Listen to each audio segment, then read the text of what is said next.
মাত্র 5 জন জয়েন করেছো।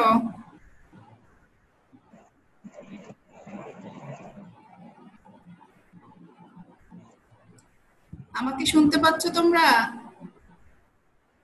হ্যাঁ ম্যাম, শুনতে পাচ্ছি। আচ্ছা, আমি আর 2 মিনিট একটু ওয়েট করি, দেখি আর কেউ জয়েন করছে কিনা। তোমাদের স্টুডেন্টদের রেসপন্স কেমন? জয়েন করে কতজন? ম্যাম 12-13 জন আর কি। সব মানে এমনি নরমাল ক্লাসে? হ্যাঁ ম্যাম। তাহলে তো আমার তো এটা ভাঙা ক্লাস, 2টা সাবজেক্টের। কেমন আছো তোমরা? হ্যাঁ মিস, ভালো। আপনি? আলহামদুলিল্লাহ ভালো আছি। আছি ভালো বাবা। কেমন আছেন মিস? আছি আলহামদুলিল্লাহ তোমাদের দোয়াতে। তোমাদের বাসায় সবাই ভালো? হ্যাঁ ম্যাম, আলহামদুলিল্লাহ ভালো আছে। জি মিস। আমরা কি ক্লাস শুরু করব? হ্যাঁ মিস, করেন। আচ্ছা, আমি তোমাদেরকে একটু আলোচনা করে নিই। পঞ্চম অধ্যায় পড়াইছিলাম, ষষ্ঠ অধ্যায়টা একদিন একটু হালকা আলোচনা করেছিলাম, মোটামুটি একদিনেই কভার করে ফেলেছিলাম। দেখ আমরা ছুটির মধ্যে চলে আসছি। আর সপ্তম অধ্যায়ে রিপোর্ট টু প্রিন্সিপালে ক্লাস দেওয়া হয়েছে, তারপরও আমি আজকে সপ্তম অধ্যায়টা আলোচনা করব। এরপরে তোমরা আমাকে কোন ক্লাসটা প্রয়োজন সেটা আমাকে লাস্টে ক্লাস শেষে জানাবে, যে কোনগুলো রিপিট ক্লাস দরকার। যে ম্যাডাম আমাদের তো সামনে প্রি টেস্ট, অতএব এই বিষয়গুলো আমাদেরকে একটু আলোচনা করে দিয়েন। এটা তোমাদের সিলেবাস বইয়ের, অর্থাৎ প্রি টেস্টের সিলেবাসের মধ্যে থেকে যে কোনো জায়গায় তোমরা যদি এর মধ্যে কেউ একজন যদি দেখে আমাকে আজকে ক্লাসের শেষের দিকে আমাকে জানাবে, তাহলে আমি ওই ক্লাসটা নেক্সট দিন তোমাদের জন্য প্রিপেয়ার করে ইনশাআল্লাহ ক্লাসটা নেওয়ার চেষ্টা করব, যেই জায়গাগুলো সমস্যা। ঠিক আছে? আচ্ছা, ওকে, আমি স্ক্রিন শেয়ারে যাব।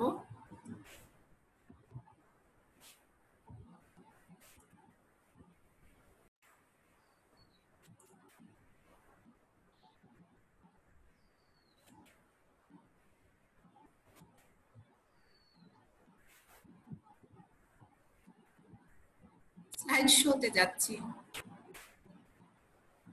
আজকে আমরা কৃষি শিক্ষা সপ্তম অধ্যায়ের পারিবারিক কৃষি খামারের ধারণা এবং গুরুত্ব থেকে আলোচনা করব। এটা প্রথমে আমি 2টা অনুচ্ছেদ নিয়ে আলোচনা করব। পারিবারিক খামারের চাষ উপযোগী মাছ আর দুগ্ধ দহন এবং সংরক্ষণ পদ্ধতি, এই 2টা বিষয় নিয়ে আলোচনা করব। তোমাদের কারো কোনো প্রশ্ন থাকলে রেইজ হ্যান্ড করবে, তারপরে আমি সেখানে তার প্রশ্নের উত্তরটা দেওয়ার চেষ্টা করব ইনশাল্লাহ। আর না হলে একদম ক্লাস শেষে যার যার প্রশ্ন তোমরা লিখে রাখবে খাতাতে, কোন জায়গায় কার সমস্যা আমি বুঝাই দেওয়ার চেষ্টা করব।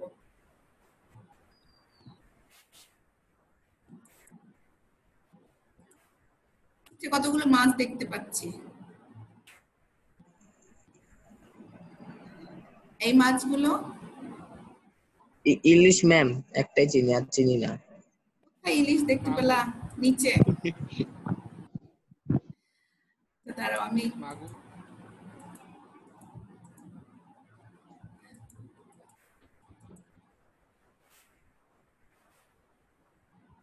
তেলাপিয়া, পাঙ্গাস, কই, কাতল,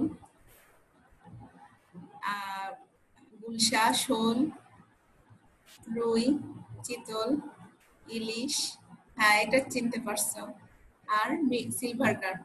বিভিন্ন প্রকার মাছ আছে, তার মধ্যে সব মাছ কিন্তু আমরা চাষের উপযোগী না, এর মধ্যে কিছু মাছ আছে চাষের উপযোগী। ঠিক। আরো কিছু চিত্র দেখো। দুধ দহন, আমরা যে ক্লাসটা করব আজকে পারিবারিক খামারে দুধ উৎপাদন করে দুধটা কিভাবে দহন করা হয় সেটা আজকে। তাই আজকে পাঠের বিষয় পারিবারিক খামারে চাষ উপযোগী মাছ এবং দুধ দহন ও সংরক্ষণ পদ্ধতি, এই দুইটি বিষয় নিয়ে আমরা আজকে আলোচনা করব। এই পাঠ শেষে আমরা কি কি তোমরা শিখতে পারবে যেটা তোমাদের কাজে দিবে। পারিবারিক খামারে মাছ চাষের গুরুত্ব, কেন আমরা পারিবারিক খামারে মাছ চাষ করব, আমার পারিবারিক খামারে মাছ চাষ করে লাভটা কোথায়, সেই বিষয়ে আলোচনা। তারপরে হচ্ছে পারিবারিক খামারে চাষ উপযোগী দেশি এবং বিদেশি মাছ সম্পর্কে ধারণা, কোন মাছগুলো আমরা সাধারণত চাষ করতে পারবো, সব মাছ কি পারবো, ইলিশ মাছ যেটা চিনতে পেরেছি সেটা কি পারবো, ইলিশ মাছ পারা যাবে না। মাছ না না চাষের ওটা তো ম্যাম নদীতে হয়। হ্যাঁ এই জন্যই বলতেছি যে কোন মাছ চাষ, অনেকগুলো মাছ দেখলাম কিন্তু চাষ করা যাবে কোনটা সেটা জানতে হবে।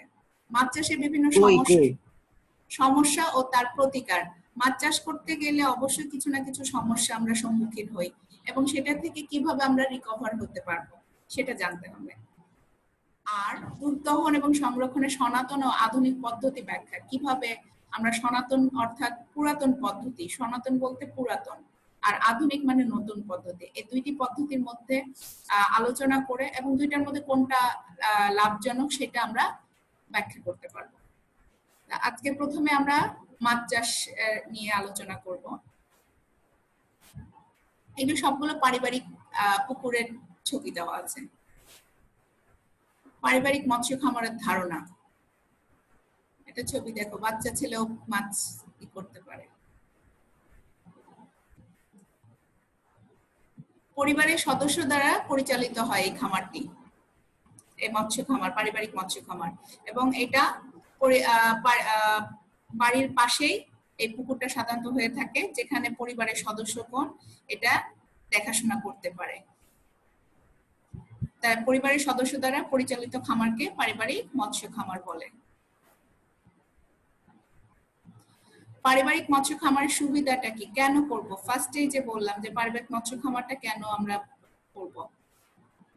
পারিবারিক মৎস্য খামারের সুবিধা হচ্ছে খাদ্য হিসেবে উদ্বৃত্ত ভাত এবং অন্যান্য তরকারি উচ্ছিষ্ট অংশ খাদ্যদ্রব্য হিসেবে পুকুরে ব্যবহার করা যাবে, মাছের খাদ্য হিসেবে উৎপাদিত মাছ পরিবারের পুষ্টির যোগান দেবে এবং পুষ্টি যোগান দেওয়ার পরে অতিরিক্ত মাছটা কি করবে আমরা বাজারে বিক্রি করতে পারবো। পারিবারিক মৎস্য খামার বাড়ির মহিলাদের দ্বারা পরিচালনা করানো সম্ভব এবং পরিবারের বেকার সদস্যদের কর্মসংস্থানের সুযোগ সৃষ্টি হয়। এখন আমরা যে পরিবেশ পরিস্থিতিতে আছি করোনার সম্মুখীন অবস্থায়, এই সময়ে যদি আমরা মনে করো আমাদের সবাই আমরা মোটামুটি বাড়িতে আছি, তো যাদের বাড়ির আশেপাশে পুকুর আছে আমরা এই সময়টাকে যদি সুন্দরভাবে কাজে লাগাই তাহলে আমরা কি হচ্ছে পরিবারের একটা সময় মানে অলস সময়টাকেও আমরা কাজের মাধ্যমে সুন্দরভাবে পার করতে পারবো, প্লাস পরিবারের জন্য একটা পুষ্টির উপাদানের সুযোগ সৃষ্টি করতে পারবো। এছাড়া তো যেহেতু আমি মাছ চাষ যদি করি আমি মাছ চাষ সম্পর্কে একটা ধারণা পাবো, প্লাস মাছ চাষে করে সেইটা মাছটা আমার পরিবারের আয়ের উৎস, অর্থাৎ আমি বিক্রি না করি কিন্তু আমাকে কিনতে হচ্ছে না বলে আমার কিন্তু টাকার খরচটা কম হচ্ছে। এইভাবে করে আমরা কিন্তু সময়টা অনেকেই এখন পার করছে। শুধু তাই না, আমরা প্রায় দেখতেছি যে হ্যাঁ শিক্ষিত যুবক সময় আছে, ভার্সিটি বন্ধ বা অফিস আদালত বন্ধ, সে নিজের মতো করে শাকসবজি চাষ করছে তার বাড়ির আশেপাশে। এটা পারিবারিক এক ধরনের পারিবারিক খামার, বাড়ির আশেপাশে শাকসবজি উৎপাদন করা, মাছ চাষ করা, হাঁস মুরগি পালন করা, গবাদি পশু পালন করা, এগুলো হচ্ছে পারিবারিক খামারের উদ্দেশ্য। পারিবারিক মৎস্য খামারে চাষ উপযোগী মাছ তাহলে কি কি, আমরা তো অনেকগুলো মাছ দেখেছি, কোনগুলো চাষ করতে পারবো।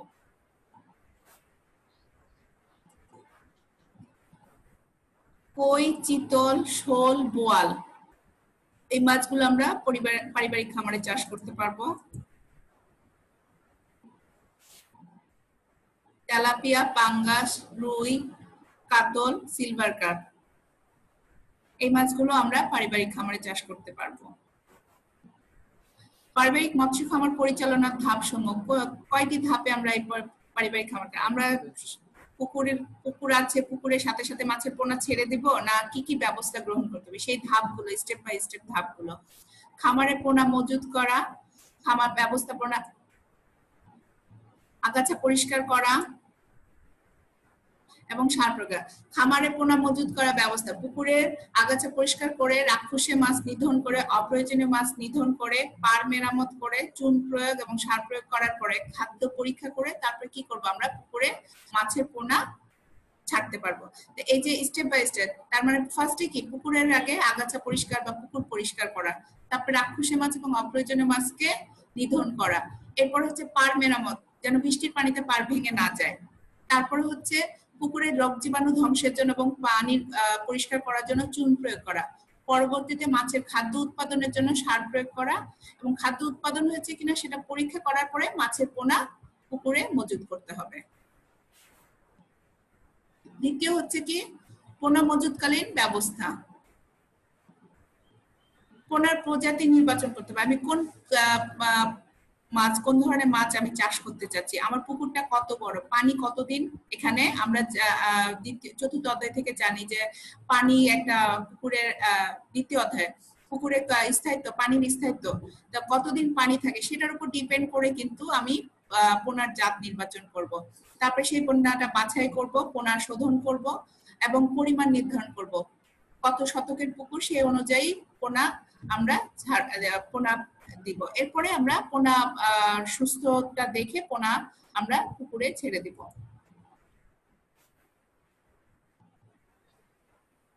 পোনা মজুত পরবর্তী ব্যবস্থা, পোনা ছাড়ার পরে কি করতে হবে,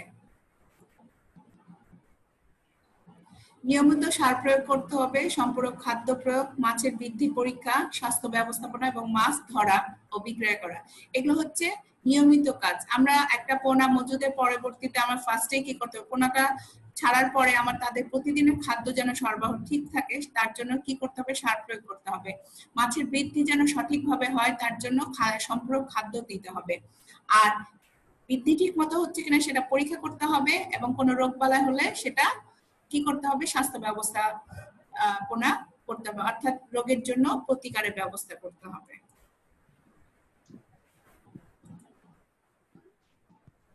মাছের বিভিন্ন ধরনের রোগ দেখা যায়, মাছের ক্ষত রোগ, গায়ের মধ্যে ক্ষত রোগ সৃষ্টি হয়, ফুলকা পচা রোগ মাছের। তোমরা সবাই ঠিকমতো স্ক্রিন শেয়ার দেখতে পাচ্ছো? Yes, miss. ওকে, Yes, miss. ওকে বাবা, মাছের পেট ফোলা রোগ আর মাছের উকুন রোগ, অর্থাৎ যে আরগুলাস জাতীয় পরজীবী মাছের গায়ে বসে রক্ত শোষণ করে খায়। এই ধরনের রোগ সাধারণত মাছ চাষের ক্ষেত্রে বেশিরভাগ ক্ষেত্রে দেখা যায়। এই চারটি রোগ কি করতে হবে, রোগের ব্যবস্থাপনা গ্রহণ করতে হবে। মাছের কিছু সাধারণ সমস্যা আছে, এই রোগগুলো ছাড়াও কিছু সাধারণ সমস্যা, মাছ ভেসে ওঠা বা খাবি খাওয়া, পুকুরের তলায় অতিরিক্ত কাদার উপস্থিতি, জৈব পদার্থের পচন এবং হচ্ছে কাঁচা সার প্রয়োগ, ঘোলাক্ত, মেঘলা আবহাওয়া, তাপমাত্রা বৃদ্ধি ও অক্সিজেনের অভাবে এই ধরনের সমস্যার সৃষ্টি হয়। পানির ঘোলাক্ত বেড়ে গেলে তখন দেখা যায় অক্সিজেনের অভাবের কারণে মাছ কি করে, উপরে ভেসে ওঠে এবং মাছ উপরে ভেসে ওঠাকে বাতাস থেকে অক্সিজেন নেওয়াটাকে কি বলে, খাবি খাওয়া বলে। অর্থাৎ খাবি খাওয়া কি, যখন মাছ পুকুরের উপরে ভেসে ওঠে হা করে অক্সিজেন গ্রহণ করে, বাতাসের অক্সিজেন, সেটাকে খাবি খাওয়া বলে। অর্থাৎ এখানে তাহলে দেখো একটা সুন্দর প্রশ্ন যে একটা রহিম মাছ চাষ করতে যে পুকুরে একদিন সকালে যে দেখলো পুকুরের মাছগুলো সব উপরে ভেসে উঠছে। এই ভেসে ওঠার কারণটা কি, কারণ হচ্ছে কি সেখানে অক্সিজেনের অভাব হয়েছে। অক্সিজেনের অভাব কেন হয়েছে, পুকুরে মেঘলা আবহাওয়া বা ঘোলাক্তের কারণে, সকালবেলা মেঘলা আবহাওয়া, সূর্যের আলো পৌঁছাতে পারে না, এই জন্য। এটা করতে গেলে কি করতে হবে, অক্সিজেনের অভাব দূর করার জন্য, অক্সিজেনের অভাব দূর করতে গেলে আমরা কি করতে পারি, পানিতে সাঁতার কেটে পানির উপর বাঁশ পিটিয়ে পুকুরের পানি আন্দোলিত করে অথবা হররা টেনে পুকুরে অক্সিজেন বাড়াতে হবে। এই পদ্ধতিগুলো অবলম্বন করলে কি হবে, বাতাসের অক্সিজেন পানির সাথে মিশে যাবে, এর ফলে কি হবে, আমার পুকুরে অক্সিজেনের অভাবের ঘাটতি পূরণ হবে। এরপর আসছে নেক্সট লেসন, দুধ দহন। দহন কি? গাভীর ওলান থেকে দুধ সংগ্রহের প্রক্রিয়াকে দুধ দহন বলে। দুধ দহনের ধাপ, কয়টি ধাপ অবলম্বন? ঠিক যেভাবে মাছ চাষের ক্ষেত্রে পুকুর প্রস্তুতি থেকে মাছ উৎপাদন পর্যন্ত কয়েকটি ধাপ আছে, একইভাবে দুধ দহনের ক্ষেত্রে কয়েকটি ধাপ আছে। দুধ দহনের সময় কখন, কোন সময় দুধ দহন করা হবে?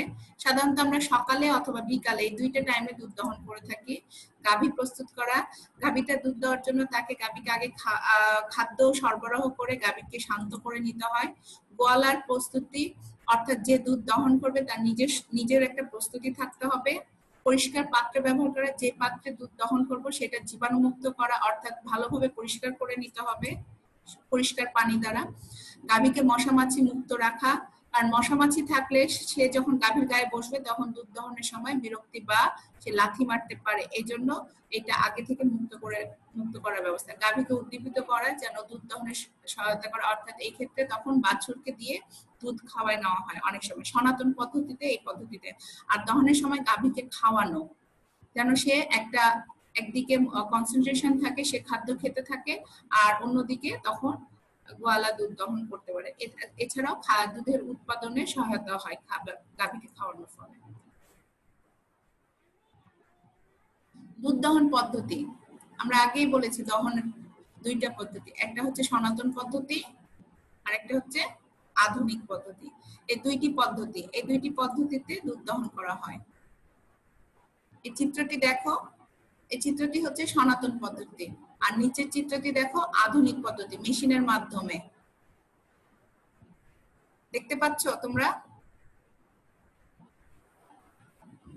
জি মিস।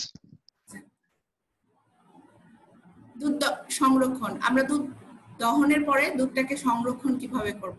কারণ দুধ বেশিক্ষণ ভালো থাকে না, এটা সংরক্ষণ না করলে দুধের মধ্যে এক ধরনের অ্যাসিড উৎপাদন হয়, ল্যাকটিক অ্যাসিড, যার ফলে দুধ কি হয়, দুধ ভেঙে যায়, যেটাকে বলি নষ্ট হয়ে যায়। এটা সাধারণত এক ধরনের ব্যাকটেরিয়া, স্ট্রেপ্টোকক্কাসের কারণে হয়ে থাকে। নির্দিষ্ট সময় সীমা পর্যন্ত দুধকে খাদ্য হিসেবে উপযোগী রাখতে পচনমুক্ত রাখার প্রক্রিয়াকে দুধ সংরক্ষণ বলে। অর্থাৎ দুধ সংরক্ষণ কাকে বলে? দুধ সংরক্ষণে দুইটি পদ্ধতি, সনাতন পদ্ধতি হচ্ছে কি দুধ তাপ দিয়ে ফুটিয়ে সংরক্ষণ করা হচ্ছে সনাতন পদ্ধতি, আর আধুনিক পদ্ধতির মধ্যে আছে রেফ্রিজারেটর অল্প সময়ের জন্য 4 ডিগ্রি সেন্টিগ্রেডে রেখে ডিপ ফ্রিজে রেখে পাস্তুরীকরণ পদ্ধতির মাধ্যমে। এই তিনটি আধুনিক পদ্ধতিতে আমরা কি করতে পারি? দুধ সংরক্ষণ করতে পারি।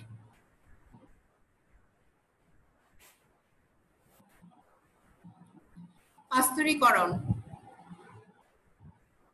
বইয়ের মধ্যে হয়তো আছে সংজ্ঞা, তারপর তোমরা চাইলে লিখে রাখতে পারো।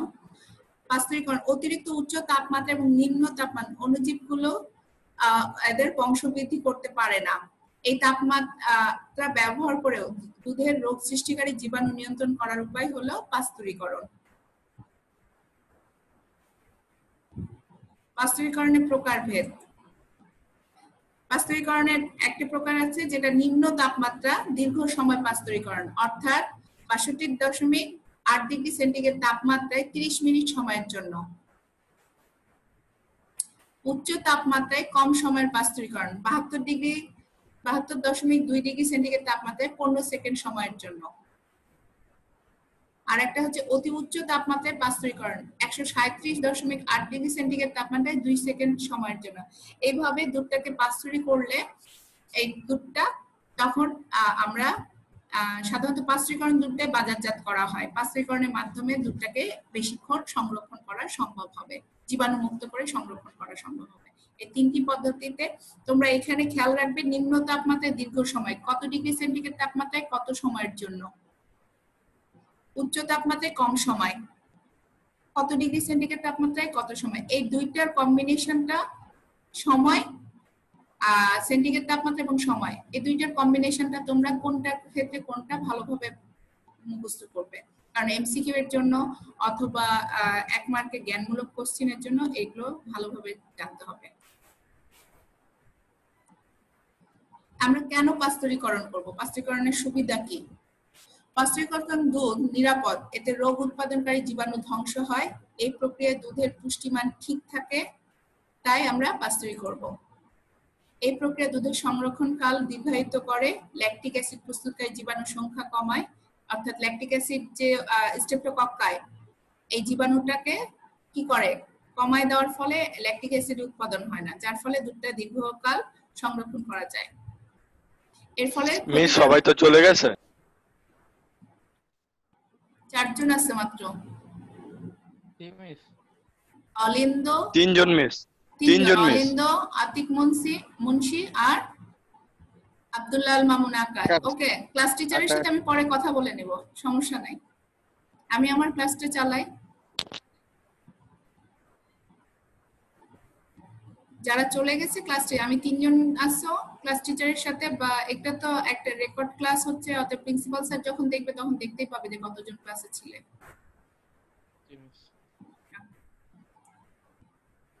এর ফলে ক্ষতিকর জীবাণু এবং এনজাইম নষ্ট হয়।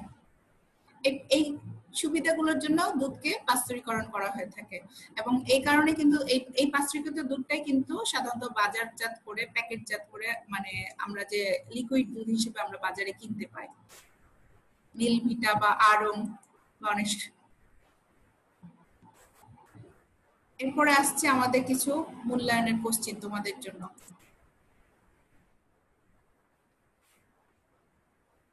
প্রশ্নগুলো তোমরা খাতায় লিখে নাও, ছোট ছোট কোশ্চেন, বাট খাতায় লিখে নাও।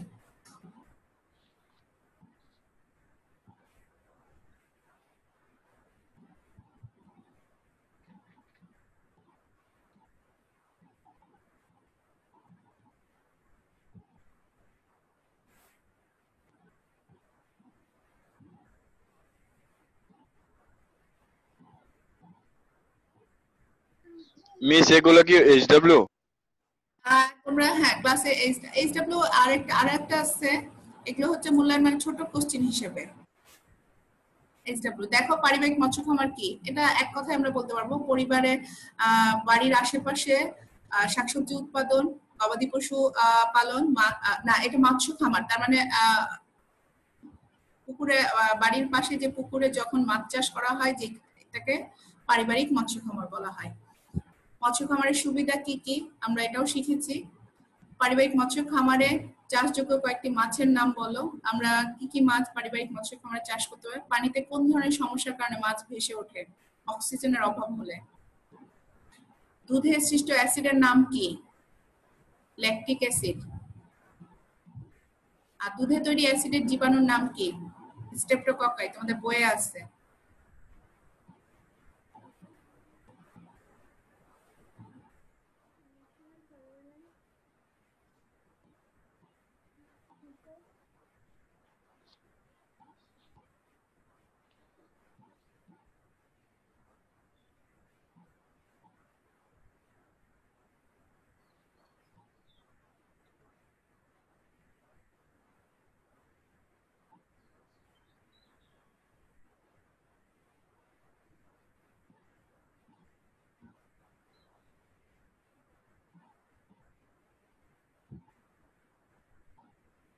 প্রশ্নগুলো লেখা শেষ হলে বলবে। 3 জনে কি লিখছো? জি মিস। আব্দুল্লাহ আল মামুন আকাশ, ভিডিও এবং এই দুইটাই বন্ধ। তোমরা ভিডিও এবং ভিডিওটা অন করে দিলেই পারো, মাত্র 3 জন আসছো তো।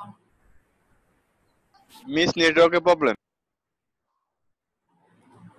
নেটওয়ার্কের প্রবলেম না ক্লাস ঠিকমতো করছো কিনা সেটাও তো দেখতে হবে বাবা।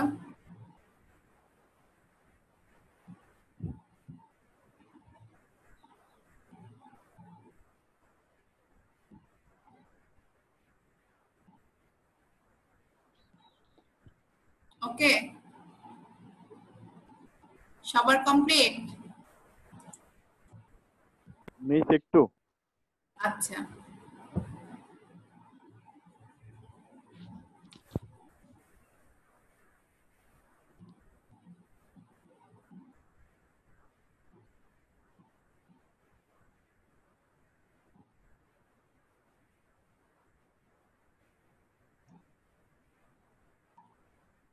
মিস শেষ।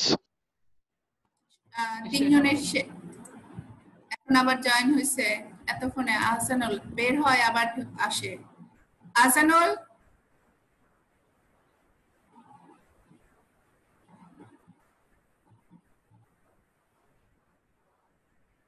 ভিডিও অফ করে রাখছে, আনমিউট করে।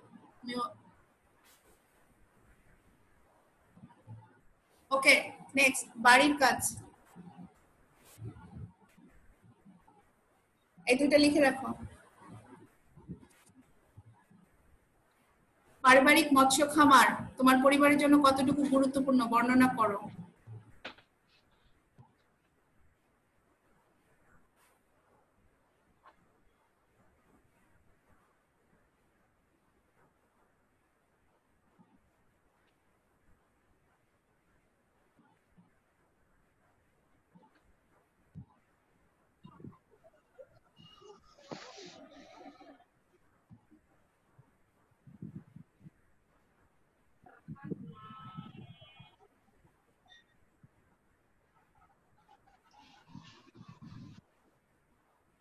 দ্বিতীয় নাম্বার, দুধ দহনের আধুনিক ও সনাতন পদ্ধতির সুবিধা ও অসুবিধাগুলো লিখো।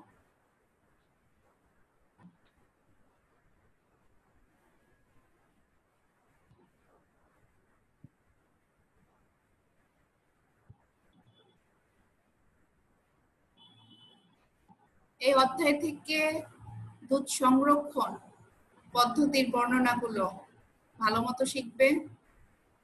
আর মৎস্য খামারে মাছ উৎপাদনের ক্ষেত্রে কোন ধরনের সমস্যা হয় এবং তার প্রতিকার।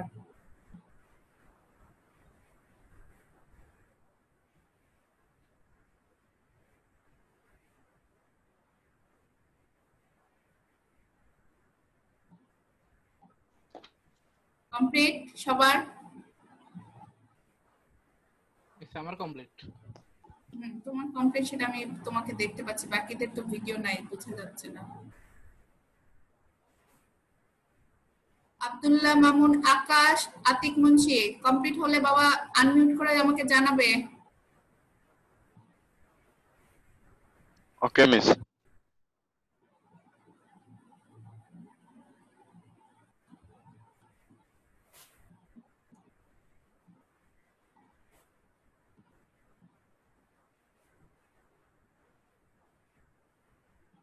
আমি আরেকটা লেসন আছে, সেটা তোমাদের বই থেকে দেখাবো।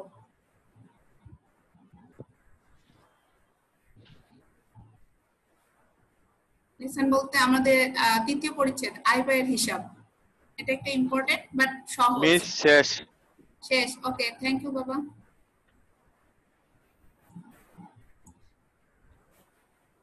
আনমিউট কর আতিক মুন্সি। আচ্ছা, এই স্ক্রিন শেয়ারটা দেখতে পাচ্ছ, বইয়ের স্ক্রিন শেয়ারটা? জি মিস। আচ্ছা, পারিবারিক খামারের তথ্য লিপিবদ্ধ করা, তৃতীয় পরিচ্ছেদ। আমরা একটা পারিবারিক খামারের যদি তথ্যগুলো একটা প্রতিষ্ঠানে যদি পারিবারিক খামার বইয়ের মধ্যে দেখো একটা নমুনা, পারিবারিক খামার হচ্ছে আলিফ পারিবারিক খামার, মালিকের নাম হচ্ছে আলিফ মিয়া, ঠিকানা একটা দেওয়া থাকবে স্বাভাবিকভাবে। এখানে কি কি তথ্য মেইনলি আমরা লিপিবদ্ধ করতে হতে পারে? পারিবারিক খামারে মোট জমির পরিমাণ, এই জমি বলতে ভিটে বাড়ি মানে উঁচু জমি, নিচু মাঝারি নিচু জমি, পুকুর থাকলে কতটুকু পুকুর আছে, খামার কয়টি খামার আছে, অর্থাৎ মৎস্য খামার আছে, পুকুর থাকলে মৎস্য খামার, যদি জমি থাকে শাকসবজি উৎপাদন করে তার মানে হচ্ছে শাকসবজি বা মাঠ ফসলের, উদ্যান ফসল মাঠ ফসলের একটি খামার। আর গবাদি পশু বা হাঁস মুরগি এগুলো পালন করলে তার মানে হাঁস মুরগি বা গবাদি পশু পালনের খামার। তারপরে হচ্ছে মৎস্য খামার, সবজি খামার, ব্রয়লার মুরগির খামার, তিনটি। এই বিভিন্ন ধরনের একটা হিসাব দেওয়া আছে এখানে। খামারের উৎপাদনের আয় ব্যয়ের হিসাব, আমরা কিভাবে আয় ব্যয়ের হিসাবটা করব, এটা একটা। এখানে 100টি ব্রয়লার মুরগি পালনের ক্ষেত্রে আয় ব্যয়ের হিসাব, এই তোমরা 100টি ব্রয়লার মুরগি পালনের আয় ব্যয়ের হিসাব। আমরা সাধারণত মুরগি পালনের ক্ষেত্রে যেসব খরচগুলো হবে সেটা হচ্ছে ব্যয়, আর মুরগি থেকে উৎপাদন, অর্থাৎ আমার মুরগির উৎপাদনের মধ্যে হচ্ছে স্থায়ী খরচ এবং চলমান, মুরগির উৎপাদনের মধ্যে হচ্ছে ডিম উৎপাদন এবং মাংস উৎপাদন, এগুলো বিক্রি করে যে আয়টা হবে সেটাই আমার হচ্ছে আয়। তো এই ব্যয়ের হিসাবের মধ্যে দেখো ব্রয়লার মুরগি পালনের ব্যয়ের খাত হচ্ছে দুইটি, একটা হচ্ছে স্থায়ী খরচ, যে খরচটা একবার করার পরে আমাকে সেকেন্ড টাইম আর করতে হবে না, আর একটা হচ্ছে চলমান খরচ, মানে এটা আমাকে কন্টিনিউয়াস করতে হবে। মুরগির আমি সাপোজ মনে করো আমি বাড়ি একটা ঘর বানাইছি, আমার নিজের যদি খরচ চিন্তা করি তাহলে আমি মাথা একটা যদি বাড়ি থাকে আমার, তাহলে আমার একটা বাসা বানাই ফেলেছি, এটা হচ্ছে আমার স্থায়ী খরচ হয়ে গেছে। আমি কোনোভাবে একটা হয়তো কুড়ে ঘর বানিয়ে আমি আছি, অর্থাৎ স্থায়ী হয়ে গেছে। কিন্তু আমার নিত্য দিনের খাবার সংগ্রহের জন্য সেটা আমার কি চলমান খরচ, প্রতিদিনের খাবার কিনতে হচ্ছে, এটা আমার চলমান খরচ। আমার ওষুধ রোগ হলে সেটার যে ট্রিটমেন্ট করা, এটা আমার চলমান খরচ, কারণ আমার এটার কোনো নির্দিষ্ট নাই, যে কোনো মুহূর্তে দরকার হতে পারে।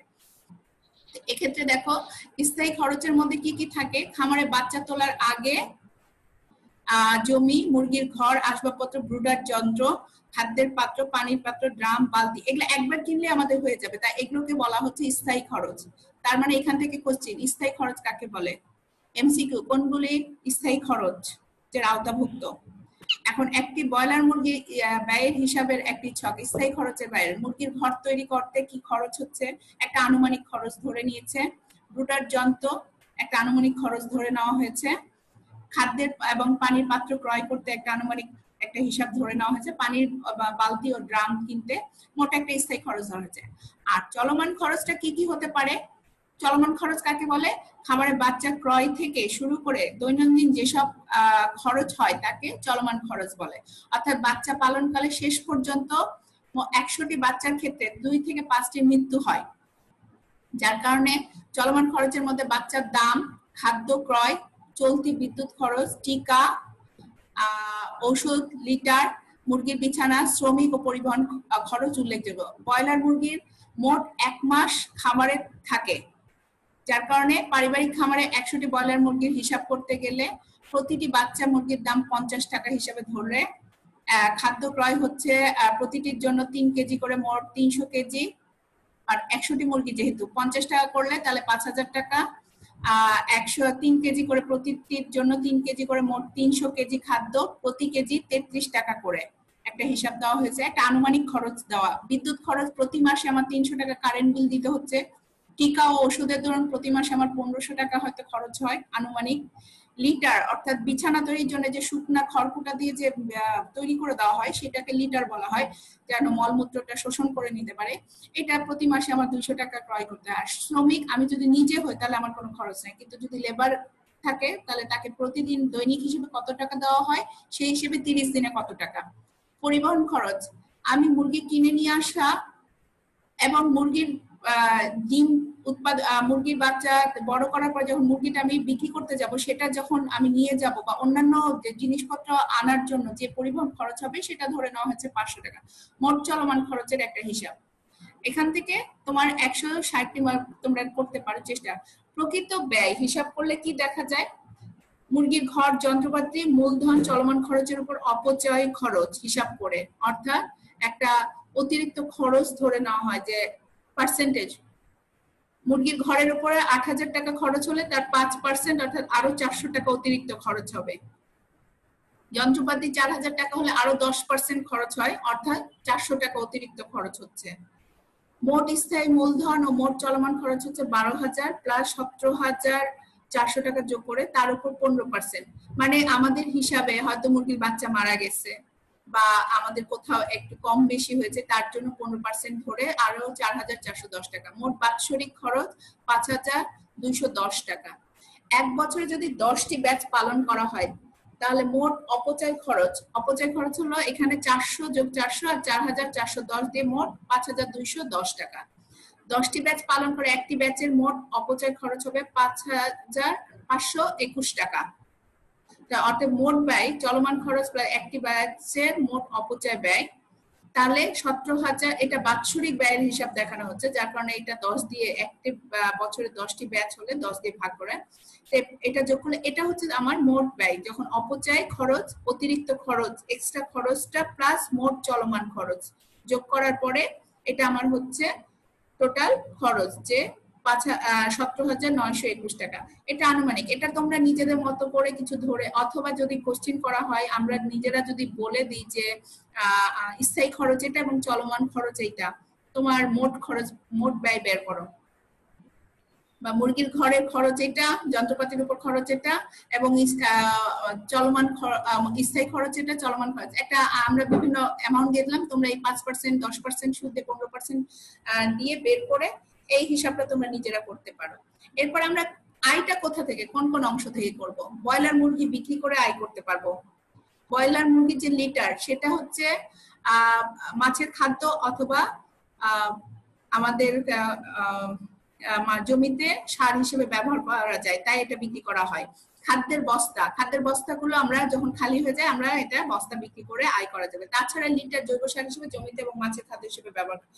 100টি খামারের আয়ের হিসাব, ব্রয়লার মুরগি বিক্রি 95টি, 100টা যদি মুরগি কিনি 5% যদি মৃত্যু হয় 95টি থাকবে, তাহলে 95টিতে 150 টাকা কেজি ধরে গড় ওজন 1.5 কেজি হয় যদি একটা হিসাব।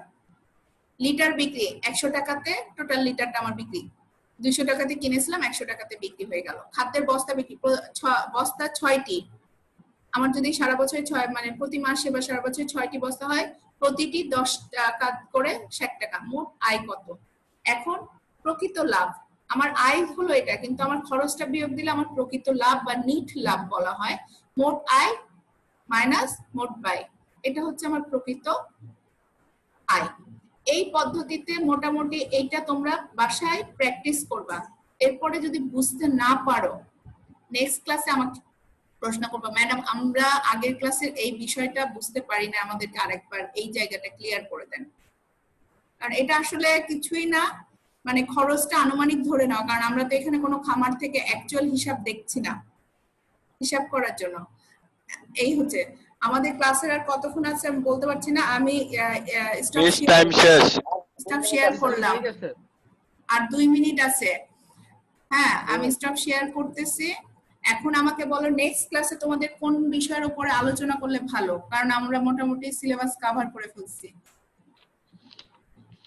আমি ফার্স্টে বলেছিলাম এর ফাঁকে তোমরা একটু জেনে নিও।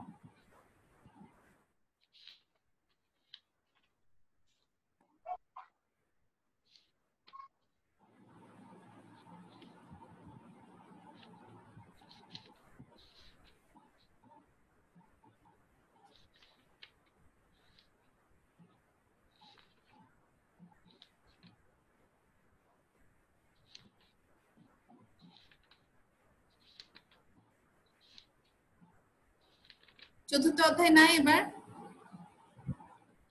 প্রি টেস্টে?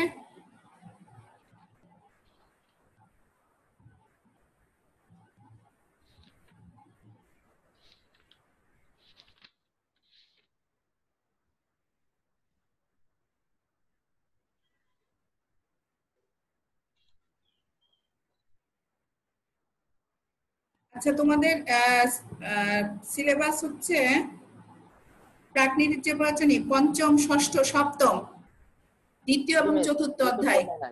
হ্যাঁ, তো পঞ্চম, ষষ্ঠ, সপ্তম আমরা কিন্তু আলোচনা এর মধ্যে করছি। এখন তোমাদের আমার মনে হয় রিভাইজ হিসেবে দ্বিতীয় এবং চতুর্থ অধ্যায় থেকে কোন বিষয়টা তোমাদের প্রয়োজনীয় বেশি, এটা কি বলতে পারো?